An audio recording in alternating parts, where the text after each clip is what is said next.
1 जनवरी की सुबह लिख कर रख लें ये चीज़ें, होगी आपकी मनोकामना पूर्ण, कोई इसे रोक नहीं सकता। नमस्कार, ज्योतिष केंद्र वास्तुशास्त्र में आपका स्वागत है। आज बात करेंगे कि 1 जनवरी की सुबह ऐसी कौन सी चीज़ लिखी जाए जो आपकी जो मनोकामना है उसको पूर्ण कर दे।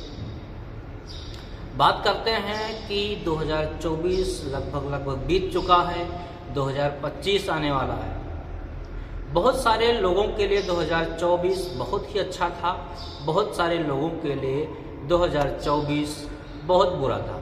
लेकिन जैसा भी था अब लगभग बीत चुका है और आने वाला है 2025।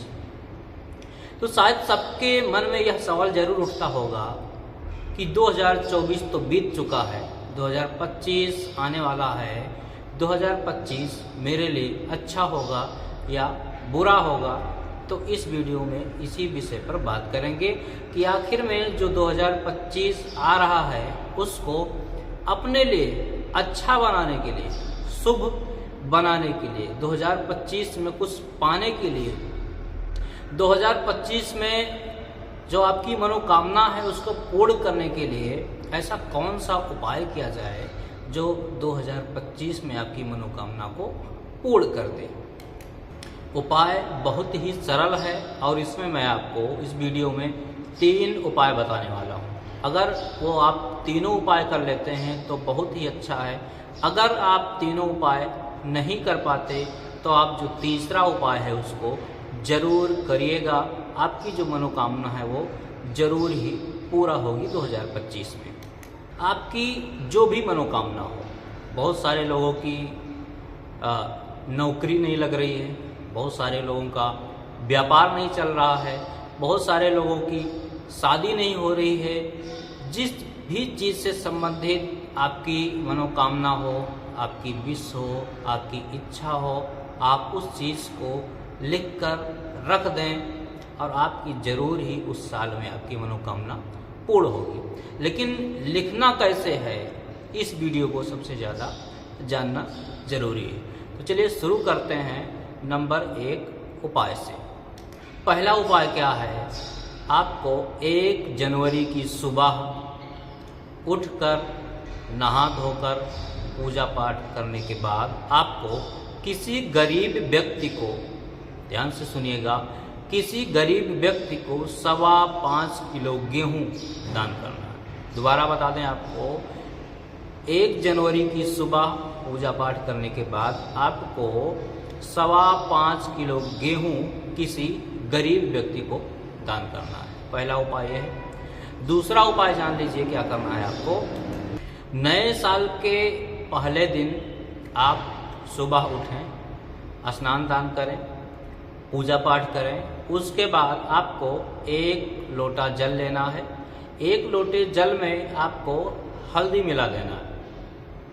हल्दी मिलाने के बाद आपको जो मेन गेट है, जो आपका मेन द्वार है, वहाँ से आपको शुरू करके पूरे घर में उस हल्दी के जो पानी है, हल्दी में जो पानी में जो हल्दी मिक्स किए हैं उसको पूरे घर में आपको छिड़काव करना है। इससे क्या होता है कि आपके घर का जो नकारात्मक ऊर्जाएं हैं वो धीरे धीरे करके निकल जाती हैं और आपके घर में सकारात्मक ऊर्जा का प्रवेश होता है।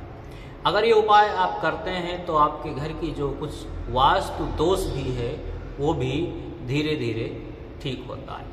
लास्ट उपाय दे रहे हैं, तीसरा उपाय बताने जा रहे हैं। यह बहुत ही महत्वपूर्ण है और सबसे ज़्यादा जरूरी है। अगर आप इस दोनों उपाय को नहीं कर पाते, अगर आप इस दोनों उपाय को नहीं कर पाते तो तीसरा उपाय आप जरूर करें। क्या करना है आपको? आपको सुबह जब आप बिस्तर पर लेटे हुए हैं, बिस्तर पर जैसे ही आपकी नींद खुलती है, आपकी आंखें खुलती है, आपको उठना है। पहले आप उस जहाँ पर लेटे हुए हैं वहीं पर बैठ जाइए। बैठने के बाद आपको अपने भगवान का, जिस भी भगवान को आप मानते हैं, उनका ध्यान करना है।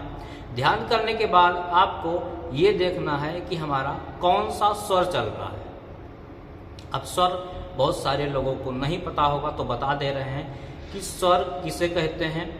आपकी जो ये सांसें चल रही हैं, सांसें, इसमें आपको देखना है कि किस नाक की सांस चल रही है, दाहिने नाक की चल रही है या बाएं चल रही है। अगर आपकी दाहिने नाक की चल रही है तो समझ लीजिए कि सूर्य स्वर चल रहा है। अगर बाएं साइड की जो नाक है उस तरफ से अगर आपकी सांसें निकल रही है तो समझ लीजिए कि चंद्र स्वर चल रहा है। शायद अब समझ गए होंगे। तो आपको देखना है कि किस साइड की सांसें चल रही है।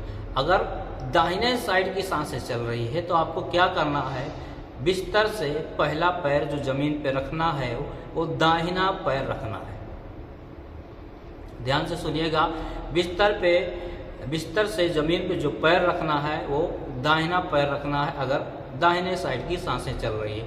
अगर आपकी बाएं साइड की सांसें चल रही है तो आपको बायां पैर पहले जमीन पे रखना है। आप चेक कर सकते हैं, आप इस तरह उंगली लगा के अपने नाक के पास आप चेक कर सकते हैं कि हमारा कौन सा स्वर चल रहा है, सूर्य स्वर चल रहा है या चंद्र स्वर चल रहा है। जो भी स्वर आपका चलेगा उसी हिसाब से आप पहला जमीन पे आप पैर रखेंगे, आप पहला पैर उसी के अनुसार रखेंगे, दाहिना या बायां। उसके बाद आपको क्या करना है, आपको सीधे एक कॉपी लेनी है, एक डायरी लेनी है। उसमें आपको जो भी आपकी इच्छा हो, जो भी आपकी विश हो, जिस चीज़ से भी संबंधित हो उसको आपको उसमें लिख देना है। चुपचाप उसमें आपको लिख देना है और लिखने के बाद आपको उसको कहीं छुपा देना है ताकि कोई उसे उसके बारे में जानकारी ना हो, कोई उसे ढूंढ ना पाए। हाँ, आपको पता हो कि कहाँ पर वो रखा है और उसको सही ढंग से छुपा दीजिए ताकि दूसरे के हाथ में ना लगे। ये काम अगर आप करते हैं तो 100% आपकी जो विश है वो पूरी होगी।